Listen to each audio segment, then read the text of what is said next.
Radio Anatole France. Aujourd'hui, nous commencerons par les infos. Ensuite, nous écouterons 2 enquêtes sur l'école, suivies d'une fable de La Fontaine. Nous aurons un documentaire proposé par le CM2 de M. Guénon. Ino nous proposera ensuite l'interview de M. Courtois, le maître de la piste. Nous terminerons par le jeu du son. Mais tout de suite, les informations sur l'école et Rochefort. Bonjour Alice et Nicolas, pouvez-vous nous présenter vos informations? La classe de Madame Bironneau et Monsieur Guénon sont allés à la patinoire avec les élèves de Monsieur Courtois. La classe de Monsieur Bretower ira à la patinoire en janvier. Pour leur projet sur le compte de la mer, les élèves ont visité l'Hermione et les archives de la Défense. Monsieur Cabot et Madame Trio vont au musée Èbre de Saint-Clément travailler sur les tableaux. Ils regarderont au cinéma en janvier Le Tigre. Madame Petitjean et Madame Cellier iront au cinéma, au théâtre, voir Entre Chou et Loup, à la patinoire au mois de janvier, à l'île d'Aix en juin, et une dame viendra leur faire une co-animation sur le pain au printemps. La classe de Monsieur Courtois ira à une co-animation sur l'eau à la station de Laguinage en février et en mars. Elle ira faire du kayak avec Monsieur Guénon au mois d'avril, de mars et de mai. Ils iront au jardin du Roi pour planter et travailler sur les plantes une fois tous les 6 mois, puis en sortie à vélo au bord de la Charente en juin. Monsieur Mouillet et ses élèves sont allés au château de la Roche-Courbon et aux arènes de Saintes. Écoutons maintenant un petit compte-rendu sur le château de la Roche-Courbon, raconté par Louise. Arrivés au château de la Roche-Courbon, nous avons visité un jardin à la française. Il y avait un grand bassin au milieu, à côté un verger, des statues et des buissons taillés en forme géométrique. Tout était symétrique.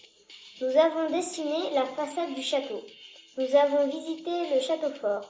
Au début, c'était un château fort, mais plus tard, il fut transformé en château de la Renaissance. Puis, on a visité la cour basse. On a pris le chemin pour les grottes.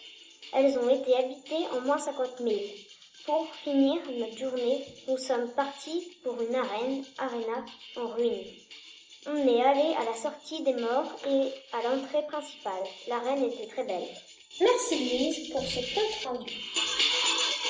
Maintenant, la classe de Monsieur Braun ira au théâtre de la Coupe d'Or voir différents spectacles. Ils participeront aussi à une co-animation pour faire des entraînements d'escrime. Toute l'école, à part les 2 classes de CP, va au Puy du Fou au mois d'avril. Il y aura à Rochefort, place Colbert, du 5 décembre au 10 janvier 2016, la patinoire. Le prix de la séance, plus les patins, est de 5 € pour les enfants de moins de 8 ans ou patins non fournis et de 3 €. Merci à Alice et Nicolas. Maintenant, Ino nous rejoint pour l'enquête de l'école. Bonjour Ino, peux-tu nous parler de l'enquête? Bonjour à tous. Voici les résultats de mon enquête sur les loisirs des enfants de l'école. 3/4 des élèves aiment lire, dessiner et cuisiner. Presque tous apprécient jouer à la plage. Seulement 20% font de la musique. Plus de la moitié font leurs devoirs après leur activité. La plupart des enfants de l'école pratiquent leurs loisirs à la maison, quelques-uns au conservatoire, un peu plus de la moitié dans leur famille, grands-parents, tantes, etc. Très peu ont leurs loisirs pendant la garderie. Tous les enfants interrogés pratiquent leur sport pour le plaisir, en particulier nager à la piscine, faire du vélo ou de la trottinette, ainsi que courir. À toi Maxime, peux-tu nous parler de tes résultats? Bonjour à tous et à toutes, je vais vous présenter mon enquête sur la rentrée des élèves de l'école. 90% des élèves ont retrouvé beaucoup d'amis à la rentrée. La plupart des enfants de l'école avaient leur fourniture à la rentrée. Et celle-ci n'a pas été difficile pour beaucoup d'élèves. Remercions Ino et Maxime pour ces enquêtes très intéressantes. Ensuite, nous aurons une fable par Briséis de chez Monsieur Cabot. Bonjour Briséis. Peux-tu nous raconter ta fable, s'il te plaît? Le corbeau et le renard. Maître Corbeau, sur un arbre perché, menait dans son bec un fromage. Maître Renard, par l'odeur alléchée, lui tint à peu près ce langage.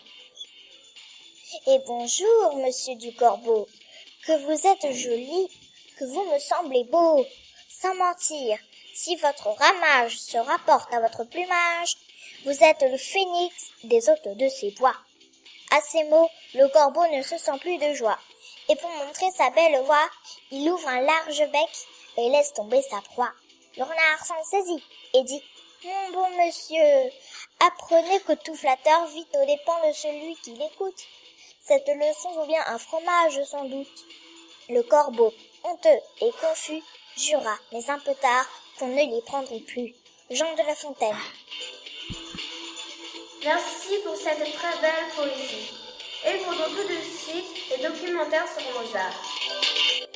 Dans la classe de CM2G, nous avons travaillé sur Mozart, musicien né en 1756 en Autriche et mort en 1791. Chana, notre experte en musique classique, va répondre à toutes nos questions. Bonjour Chana.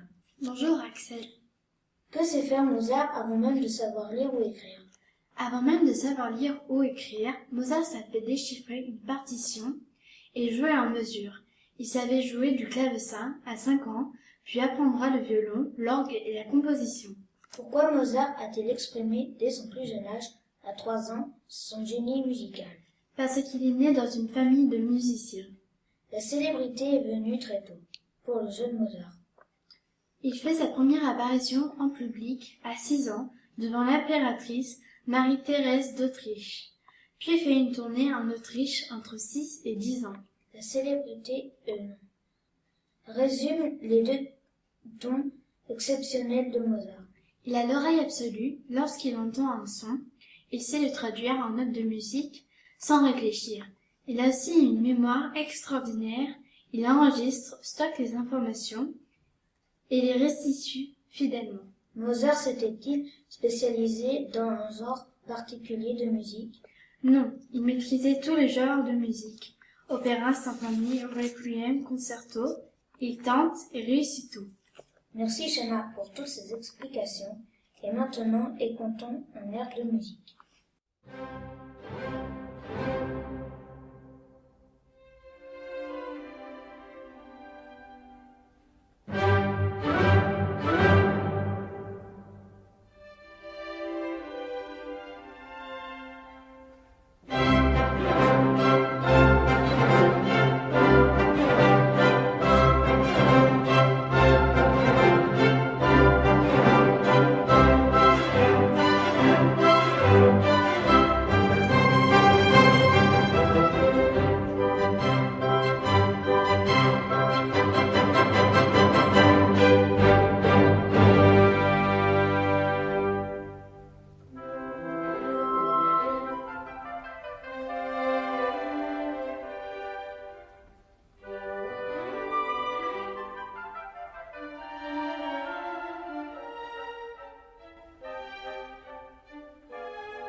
C'est très intéressant.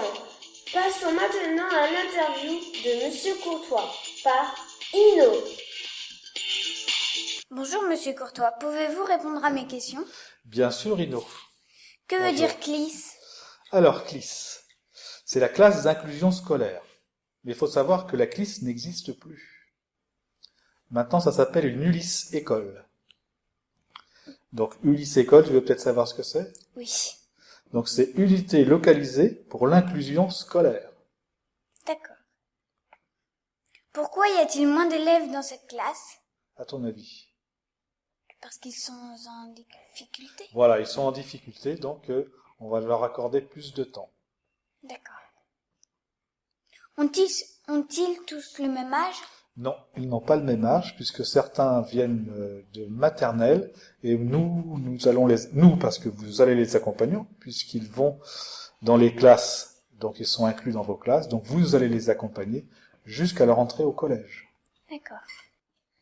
Quelle sorte d'activités font vos élèves? Alors ils font comme vous, donc de la lecture, du français, des mathématiques, de l'histoire, de la géographie, des sciences du sport, comme vous, mais ils le font à leur rythme. Et de l'art plastique et de la musique, comme vous. Maintenant, je vais vous poser des questions un peu plus personnelles. Oula. Est-ce que j'ai droit au joker? Oui. Avez-vous choisi ce métier pour le plaisir? Oh oui, parce que si on n'a pas de plaisir, on fait pas ce métier. D'accord. Pourquoi particulièrement la CLIS? Alors pourquoi particulièrement la CLIS? C'est mon vécu en sortant de l'école normale, je suis allé dans une école spécialisée. Ça m'a bien plu, donc j'ai continué sur cette voie. Avez-vous des enfants? J'en ai un. D'accord. Mangez-vous à la cantine le midi? Rarement. Habitez-vous à Rochefort? Oui. Près de l'école? À 2 kilomètres de l'école. Êtes-vous marié? Oui. Quel âge avez-vous? Joker. Dans 55. D'accord. Merci pour ces réponses intéressantes. C'est moi qui te remercie. Merci Mimi. Peux-tu maintenant nous annoncer les gagnants du jeu du son? Jeu du son de la radio Anatole France. Le bruit que nous avions entendu lors de la dernière émission était celui d'un hennissement du cheval. Les gagnants sont Tilan Men du CM2 de M. Brettauer et Thomas de M. Courtois. Vous pouvez récupérer votre cadeau auprès de M. Brettauer. Écoutez maintenant le nouveau son. Vous pouvez jouer en écrivant votre réponse sur une petite bande de papier avec votre nom, prénom et classe. Bonne chance! Enfin se termine cette émission. J'espère que ça vous a plu. À bientôt pour une nouvelle émission sur Radio Anatole France. Radio Anatole France, la radio de notre